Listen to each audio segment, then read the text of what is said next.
ಬಂಧುಗಳೇ, ನಿಮಗೆಲ್ಲರಿಗೂ ಗೊತ್ತಿದೆ, ಶೃಂಗೇರಿ ಕ್ಷೇತ್ರಕ್ಕೆ ನಿಖಿಲ್ ಕುಮಾರಸ್ವಾಮಿ ಅವರು ಬರ್ತಾರೆ ಅಂದರೆ ಒಂದು ವೈಬ್ರೇಷನ್ ಸ್ಟಾರ್ಟ್ ಆಗಿತ್ತು. ನಮ್ಮ ಹೋರಾಟ ಎಷ್ಟಿತ್ತು ಅಂದರೆ, ಕಳೆದ 15 ದಿನದಲ್ಲಿ ಸುಮಾರು ನಾವು 10,000 ಸೇರಿಸುವಂಥ ಜನ ಇತ್ತು. ನಿನ್ನೆ ನಾವು ಎಲ್ಲಿ ಹೋದರೆ ನಾವು ಕಟ್ಟಿದ ಬಾವುಟ ಎಲ್ಲ ಕೋಳಿನ ನೀರೊಳಗೆ ಮುಳಿಸಿದ್ರೆ ಎಲ್ಲ ಮುದ್ದೆ ಆದಂಗೆ ಎಲ್ಲ ಬಾವುಟಗಳು ಮುದ್ದೆ ಆಗಿತ್ತು. ಕಳೆದ ಒಂದು ವಾರದ ಸತತ 15 ದಿನವೂ ಸತತ ಮಳೆ. ಏನಾದರೂ ಗಾಳಿ ನಮ್ಮದು ಏನು ನಮ್ಮ ಬಾವುಟ ಆಡ್ತಾ ಇದೆ ಅಂದರೆ ಈಗಲೇ ಕಾಣ್ತಾನೆ, ಕಂಡ್ರೆ ಖುಷಿ ಆಗ್ತಿದೆ ನನಗೆ. ನಾವು ಎಲ್ಲಿ ಹೋದ್ರೂ ಹೇಗೆ ಮಾಡೋದು ಅಂತ ಹೆದರ್ಕೊಂಡಿದ್ದು.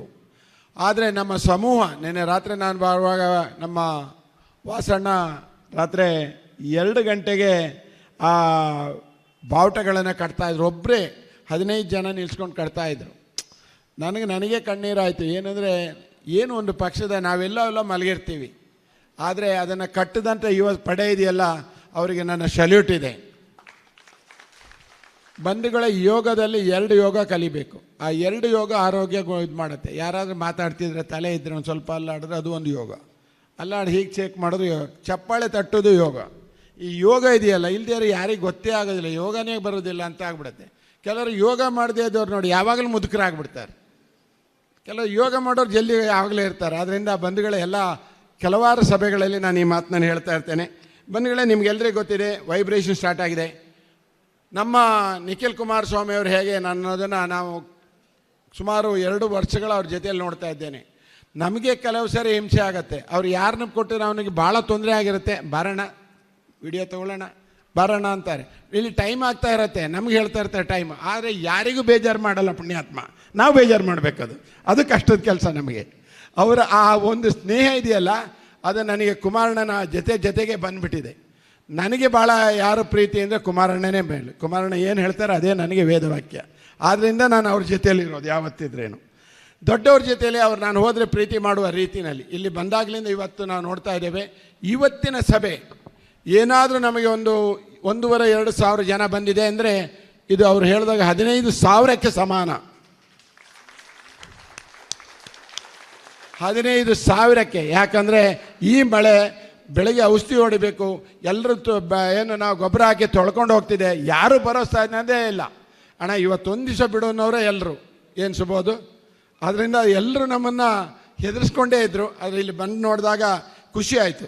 ಕಳೆದ ಏನಂತೇಳಿ ಇವರ ಈಗಿನ ಪ್ರವಾಸ ಏನು ಅಂದರೆ, ನಾನು ಎಲ್ಲ ಕಡೆ ಹೋದಾಗ ಕೇಳ್ತಿದ್ದೆ, ದೇವೇಗೌಡರವರ ಏನು ಆ ಪಂಚೆ ಎತ್ಕೊಂಡು ಚಡ್ಡಿ ತೋರಿಸ್ಕೊಂಡು ನಡೆಯೋ ಎಲ್ಲ ವೇದಿಕೆ ಜನ ಮನೆಯಲ್ಲಿ ಫೋಟೋ ಇದೆ. ಇದೇ ಭಾಗದಲ್ಲಿ ಅವರು ಇಲ್ಲಿ ಓಡಾಡಿದಿರುವಂಥ ಒಂದೊಂದು ಚಿತ್ರಗಳನ್ನು ತೋರಿಸ್ತಾರೆ. ಅಂದರೆ ಆ ರೀತಿ ಪಕ್ಷವನ್ನು ಕಟ್ಟಿದವರು ಮಾಜಿ ಪ್ರಧಾನಿ ದೇವೇಗೌಡರು. ಇವತ್ತು ಕಳೆದ 1 ತಿಂಗಳಿಂದ ಇವರು 17 ಜಿಲ್ಲೆನ ಹೋಗಿದ್ದಾರೆ, ಪ್ರವಾಸ ಮಾಡಿದ್ದಾರೆ. ಅಂದರೆ ಕಾರಣ ಇಷ್ಟೇ, ಆ ಭಾಗದ ವಾತಾವರಣ ತಿಳ್ಕೋಬೇಕು, ಜನಗಳ ಮನಸ್ಥಿತಿ ತಿಳ್ಕೋಬೇಕು, ಅಲ್ಲಿಯ ಪರಿಸ್ಥಿತಿ ತಿಳ್ಕೋಬೇಕು, ಅವರಿಗೆ ನಾನು ಹತ್ತಿರ ಆಗಬೇಕು ಅಂತ. ಇದು ಕಾಣುತ್ತೆ. ಮತ್ತೊಂದು ದೇವೇಗೌಡರ ಸಣ್ಣ ಸ್ವರೂಪನೇ ನಿಖಿಲ್ ಕುಮಾರಸ್ವಾಮಿ ಅವರು. ತಂದೆಯ ಸೌಮ್ಯತೆ, ದೊಡ್ಡವರ ಕಾರ್ಯ ತತ್ಪರತೆ, ಹೋರಾಡುವ ಛಲ, 3 ಅವ್ರ ಜೊತೆಯಲ್ಲಿದೆ.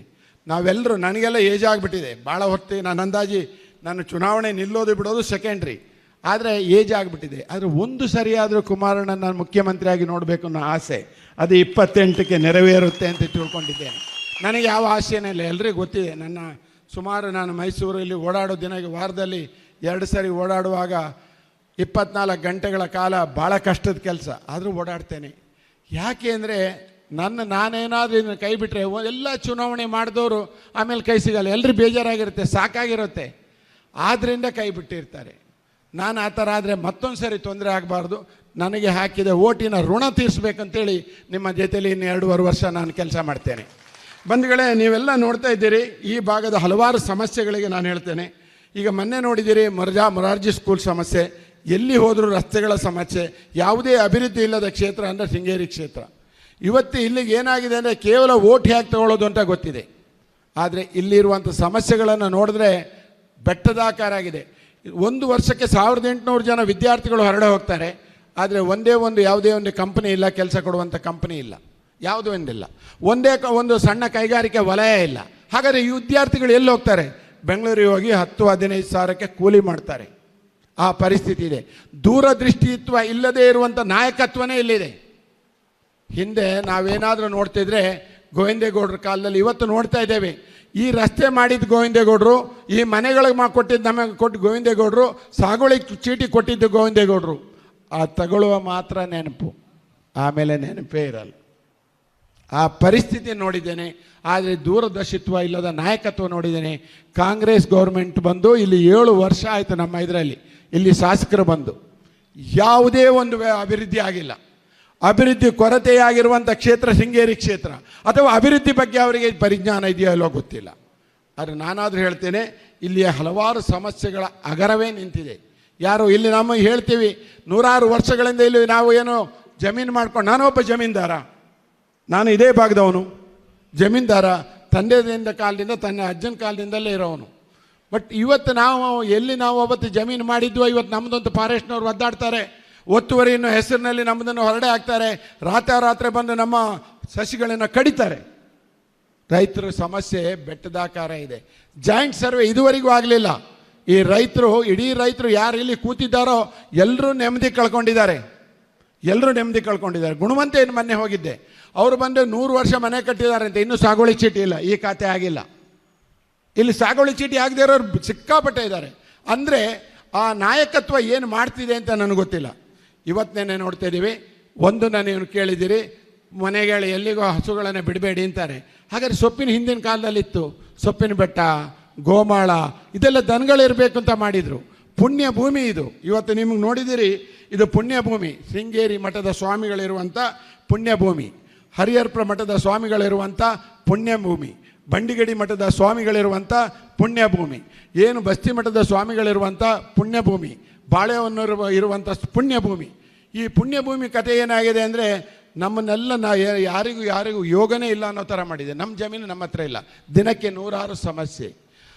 ಅರಣ್ಯ ಇಲಾಖೆಯ ಸಮಸ್ಯೆಯನ್ನು ಬಗೆಹರಿಸ್ಕೊಡ್ತೀವಿ ಅನ್ನೋದು ಇದುವರೆಗೆ ಯಾರೂ ಆ ದಿಟ್ಟ ನಿರ್ಧಾರ ತಗೊಳ್ಳಿಲ್ಲ. ಅದ್ರ ಬದಲಿಗೆ ಇನ್ನೊಂದು ಬರೆದ್ರು, ಅರಣ್ಯ ಇಲಾಖೆಯ ಪರ್ಮಿಷನ್ ತಗೊಂಬನ್ನಿ ಅಂತೇಳಿ. ಇವತ್ತು ಭಾಳ ದೊಡ್ಡ ಸಮಸ್ಯೆಯಲ್ಲಿದ್ದೇವೆ. ಮತ್ತು ರಾಜ್ಯ ಒಂದು ಮುಂದಿನ ಆಶಾಕಿರಣದಲ್ಲಿದೆ. ಮತ್ತು ಎಲ್ಲರೂ ಇಲ್ಲಿ ಕೂತಿರೋರಿಗೆ ಗೊತ್ತಿರಲಿ, BJP ನಾವು ಹೊಂದಾಣಿಕೆ ರಾಜಕೀಯ ಇದೆ. ಆದರೆ ನಮಗೆ ಗೊತ್ತಿರಲಿ, ದೇವೇಗೌಡರು ಕುಮಾರಣ್ಣನ ಮೋದಿಯವರು ಕೊಡುವಷ್ಟು ಗೌರವ ಸ್ಥಳೀಯವಾಗಿ ಕೊಡದೇ ಇರ್ಬೋದು.